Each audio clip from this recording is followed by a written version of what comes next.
Welcome to dBrief. I, Deepika, will take you through the highlights of the webinar on a very vital topic, World Diabetes. Diabetes mellitus, which is commonly known as diabetes, is a metabolic disease that causes high blood sugar. The hormone insulin moves sugar from the blood into your cells to be stored or used for energy. With diabetes, your body either doesn't make enough insulin or can't effectively use the insulin it does make. India is said to be the capital of diabetes, having 77 million people out of 460 million diabetics in the whole world. To create an awareness of the alarming situation and to update the knowledge on the same, DJ Shield joined hands with IMA Mumbai branch to have an insightful discussion in terms of attention. The session was kickstarted by Dr. Mangesh Patel, who is a consultant urologist and robotic uro-oncosurgeon at Sir H.N. Reliance Foundation Hospital, began to speak on the address the topic Nephrons Preserving Surgeries in Diabetes. He started off by explaining the reasons behind kidney disease and diabetes, followed by progress of the same. With the help of certain examples, he tried to highlight the complexity of the case along with the solution for each of them. He explained the potential advantages and disadvantages of robotic assistance, along with the indication of NSS. Let's listen to his conclusive speech. The more the utilization of nephron sparing surgery with surgeons, definitely robotic surgery is a way to go, and definitely it will help in reducing the chance of CKD. It is essential to preserve the nephrons to delay the initiation of dialysis in the diabetic patients. So I end. Dr. Bipin Chandra Bamri, who is a consultant cardiothoracic surgeon at Sir H.N. Reliance Foundation Hospital and Research Center, started by speaking coronary bypass in diabetes mellitus. He briefly explained the description of the disease, diabetes, and along with pathophysiology. Through the indication of CABG, he shed some light on the history of CABG. He explained why IMA should be an option and also explained the techniques that can be used. To understand the strategies to control DM perioperatively, let's hear it from him. How do we strategize to handle these diabetes patients? So all patients will need HbA1c, and if HbA1c is more than 10, we will admit these patients 2 days prior and will start insulin. If HbA1c is less than 10, then we simply admit patient 1 day prior, stop the OHA 12 hours prior. Some of the OHAs has also shown like problems with the microcirculation. So those we need to stop quite early, at least 24 to 48 hours prior. All patients receive insulin infusion. Insulin, as we all know, that is anabolic hormone in the body. So we start this insulin infusion at the start of anesthesia in the operation theater, and it is continued even after patient is extubated. We extubate patients after 7-8 hours of operation, but till next 24 hours it is on. And sugar checks are done in these first 24 hours, every 1 hour, and we keep the sugars below 180. Our target is that. And after the discharge, also at home, patient has to take insulin for 1 month. Normally, the short-acting HAI for 3 times in a day and long-acting Lantus in the night. So, till 1 month, we need to support this terminal healing, and the insulin has shown better control of glucose than the OHs. Dr. Gaurav Biswal, who is a consultant diabetologist and metabolic diseases at Sir H.N. Reliance Foundation Hospital and Research Center, started to speak on his chosen topic, practical approach to insulin initiation. He began to brief the history and journey of insulin therapy along with the types of insulin. He guided by suggesting the correct time to start insulin and different ways control the dosage.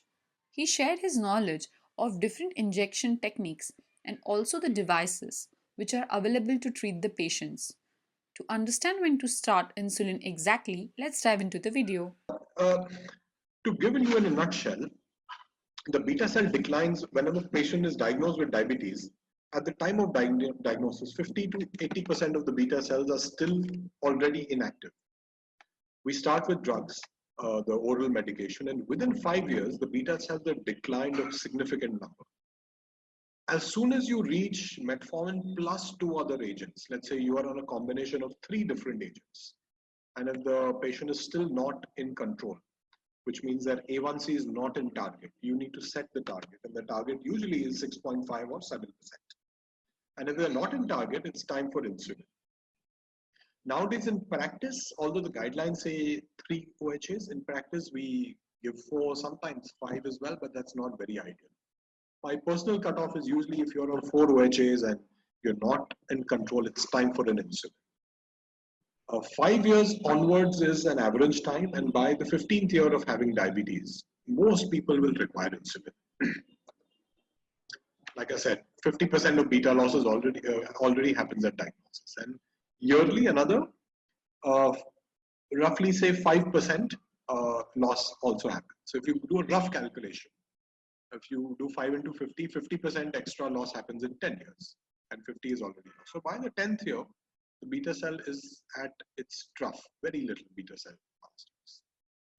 And 3 OADs maximum dose, A1C still over 7, and duration of diabetes more than 5 years.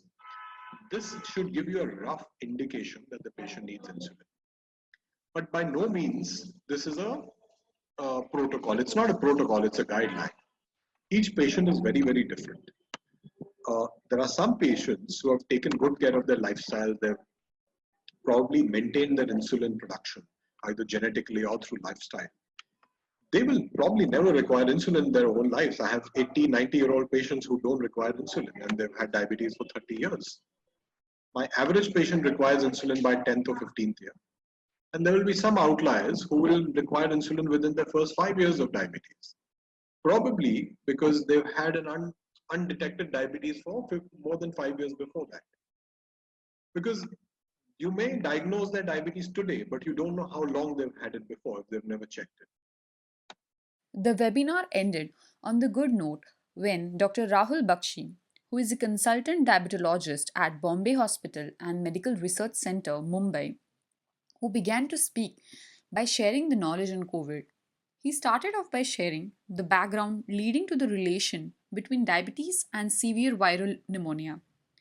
He shared some of the warning signs that should be considered and not overlooked at all. Let's understand the target stratification of the glucose management from him.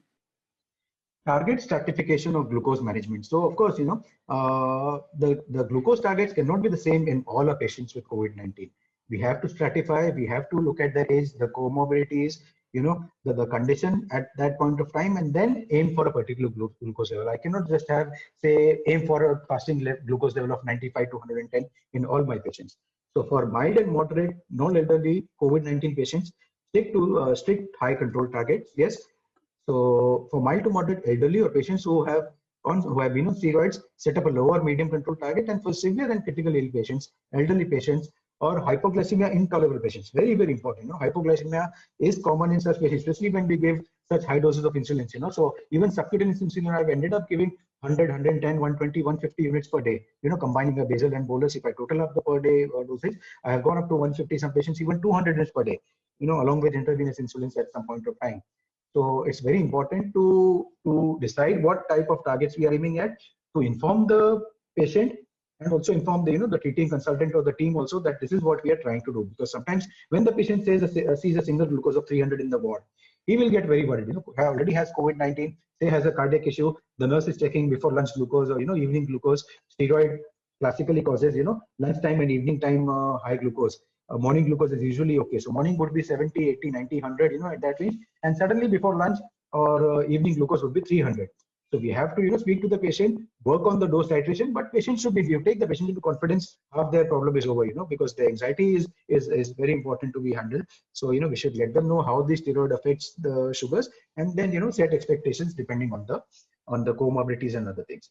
Hypoglycemia occurrence should be minimized during glucose management in diabetes patients with COVID-19. It's a very, very important statement. Hypoglycemia can become very common when we are using, very high doses of insulin 3 to 4 times a day. So close monitoring, sometimes, even 5 to 6 times a day, we have to monitor this. So I'm talking about subcutaneous insulin. Intravenous insulin will be, of course, hourly monitoring, or, sometimes 90 minutes once the patient stabilizes. But here, 3 to 4 times a day, and sometimes even more, we will monitor and always look out for hypoglycemia and explain to the patient what are the symptoms of hypoglycemia, what should be doing when it happens. Keep some sugar or some sweet stuff next to the bed, so if it happens they can call the nurses, get the sugar checked immediately, and then act on it. Mr. Bipin Mehta, a COO Digishield, took the chair where he discussed in detail how Digishield is enabling doctors to safely and securely practice these testing times of COVID 19. Digishield can conduct a quick and effective COVID 19 carrier risk screening of every patient before visiting clinics. To watch the entire video, please visit our website www.digishield.me and click on the debrief menu.